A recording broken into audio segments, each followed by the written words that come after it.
Hi all, just a social paintball here today. Taking a look real quick at the Ninja Pro Regulator.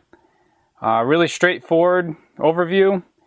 Basically they've added this ring here to their existing regulator design that allows you to swivel the location of your fill nipple engaged so that they're not cramming into your wrist as you're holding your marker. You can swivel it around and adjust and pick a new location for that.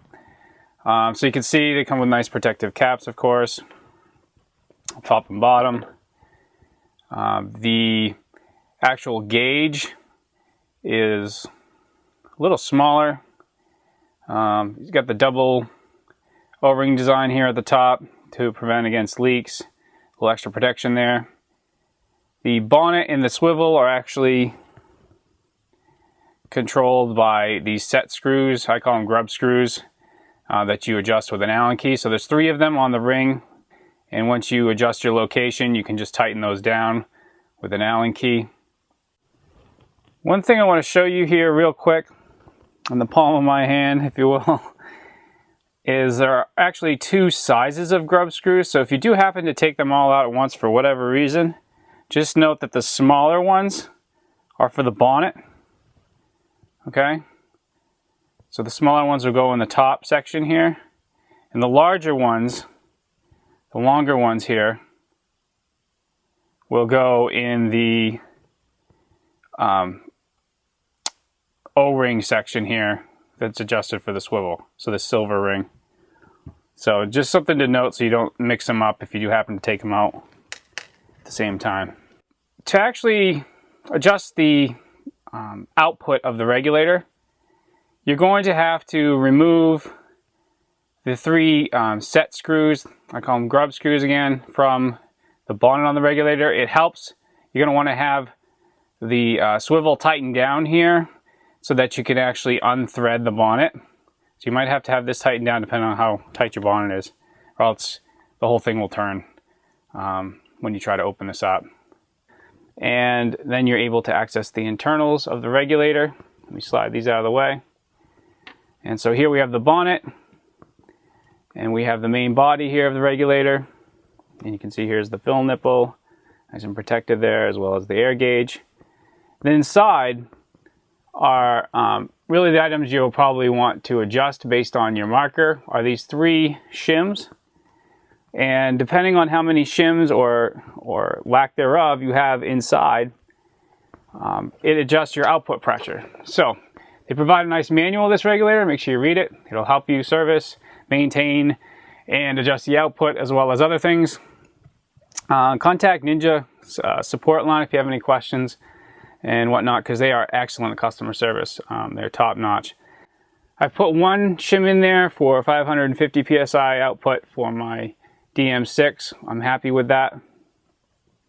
Just want to show you a major difference here between the Ninja regulators and some of the other regulators on the market is Ninja now uses this Bellevue stack of shims, and so it's just faster to recharge and just a more consistent output. And I believe on that. I put Ninja regs on my air gauge. Let me just show this to you. Stick to Drum has a nice video on how to create one of these. And so you can monitor, you can just hook this up after this is on your tank and see what your regulator's outputting exactly. And Ninjas are very consistent. And I think changing to this design rather than a spring has really served them well. Put this all back together. You just got to put that back in. Make sure you save your extra shims. You might need those later on. You definitely will if you're using a Tipman or some other markers that need the high pressure later on.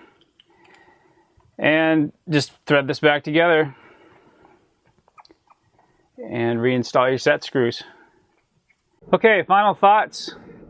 I know you're all wondering what my preference would be and whatnot, and what are the major determinants in selecting a regulator. How do you choose between regulators? And honestly, I think the fairest comparison, given how slight some of the other nuances are in design, is going to be length of the regulator. I think that's the fairest comparison with the Ninja Pro with some of the other top brands. And if you want a longer regulator, because it's going to give you a better fit with your tank and how you hold your marker, then go with the Ninja. And if you want a shorter regulator, you want to go with something more like the Gorilla Air Myth G2. Other than that, I've already pointed out the major differences with the Bellevue stack internally here versus the spring, double O-ring design, and how the approach to servicing is on the Ninja with, you know, having to deal with different size grub screws, set screws here, and 6 of them now instead of 3. Not really liking that, but how else do you add this convenience to that existing design without affecting its performance than adding a ring? It seems like a simple, good, you know, and sometimes simple is best approach to doing that. I just hate grub screws and I don't like dealing with them, especially when they get full of dirt and such. So that might be another slight difference, is how the actual implementation of some of these features has been done. And you could look at those differences between how you maintain this regulator and other regulators.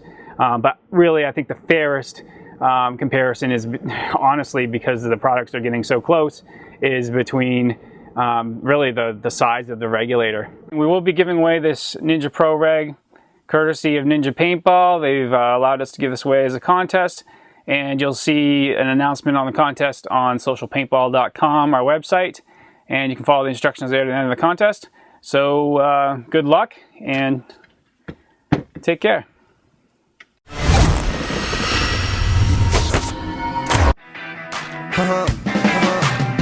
Twist the tune, make everybody cheer. Breathe the moon, inhale the light year. Who's the goons that's ready to fight beers in the booth?